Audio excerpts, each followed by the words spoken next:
Hello friends, welcome to GS zone.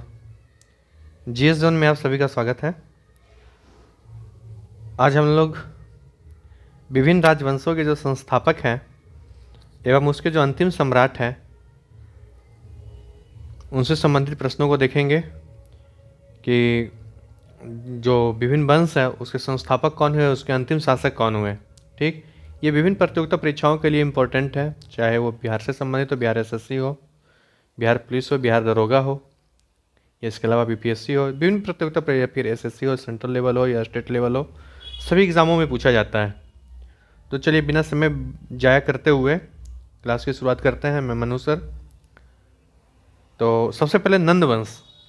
नंद वंश का जो संस्थापक है वो महापद्म नंद है। नंद वंश का संस्थापक महापद्म नंद, और इसी का दूसरा नाम है उग्रसेन। ठीक, और जो नंद वंश का अंतिम शासक हुआ वो घनानंद था। नंद वंश का अंतिम शासक कौन? घनानंद। नंद वंश के बाद जो मगध साम्राज्य पे जिस वंश की स्थापना हुआ है वो मौर्य वंश था, और मौर्य वंश के संस्थापक हुए चंद्रगुप्त मौर्य।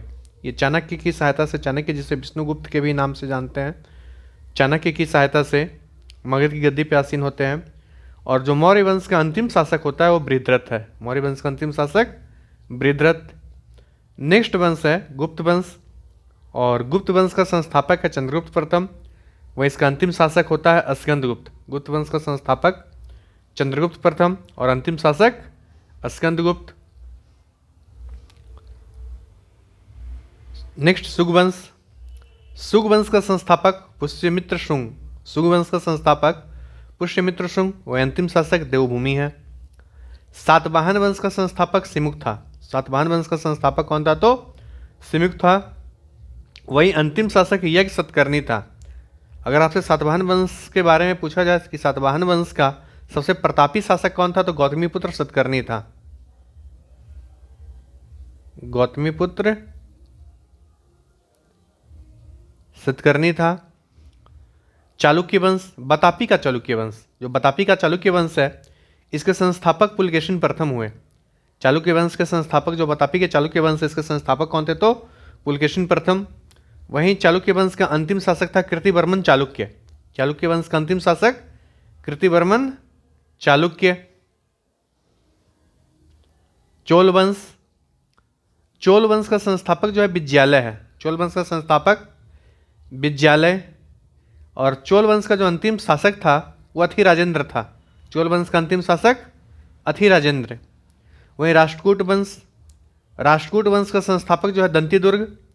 राष्ट्रकूट वंश का संस्थापक दंतिम दुर्ग, और अंतिम शासक इंद्र चतुर्थ था। अंतिम शासक कौन हुआ? तो इंद्र चतुर्थ। नेक्स्ट है सोलंकी वंश। सोलंकी वंश का संस्थापक मूलराज प्रथम, और सोलंकी वंश का लास्ट शासक उतना इंपॉर्टेंट नहीं है। सोलंकी वंश का संस्थापक कौन हो गया? मूलराज प्रथम। आगे है गुलाम वंश। गुलाम वंश का संस्थापक कुतुबुद्दीन ऐबक। गुलाम वंश का संस्थापक, यहीं से आपका सल्तनत पीरियड की शुरुआत हो जाएगी।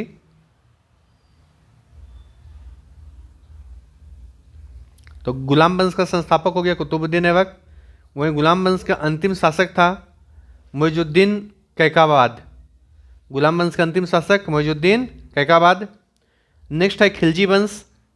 खिलजी वंश का संस्थापक था जलालुद्दीन खिलजी। खिलजी वंश का संस्थापक जलालुद्दीन खिलजी। और वहीं खिलजी वंश का अंतिम शासक था खुसरो खान। खिलजी वंश का जो अंतिम शासक हुआ खुसरो खान। नेक्स्ट है तुगलक वंश। तो तुगलक वंश का संस्थापक है गयासुद्दीन तुगलक।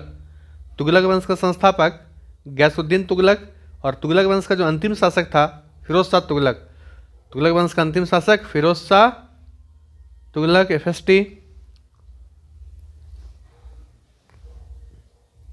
नेक्स्ट है लोधी वंश।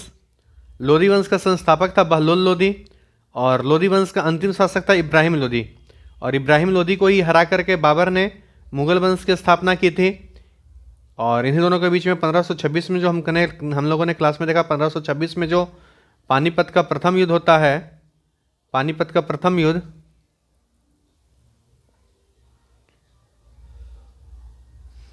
उसमें बाबर द्वारा इब्राहिम लोधी को परास्त कर दिया जाता है और मुगल वंश की स्थापना की जाती है। और मुगल वंश का जो अंतिम शासक था बहादुर शाह द्वितीय। इस प्रकार से हमने विभिन्न रघुवंशों के संस्थापक एवं उसके अंतिम सम्राट के बारे में देखा। ठीक है, इस अंतिम सम्राट के बारे में देखा जो विभिन्न प्रतियोगिता परीक्षाओं के लिए बहुत ज़्यादा इंपॉर्टेंट था। तो चलिए, अगर आपको वीडियो पसंद आया होगा तो वीडियो को आप लोग लाइक कीजिएगा, और जिन्होंने चैनल सब्सक्राइब नहीं किया होगा चैनल को वो सब्सक्राइब कर देंगे, जिससे कि नए वीडियो आने पे आपके पास सही समय पे नोटिफिकेशन पहुंच जाए। तब तक के लिए धन्यवाद, बाय बाय, टेक केयर।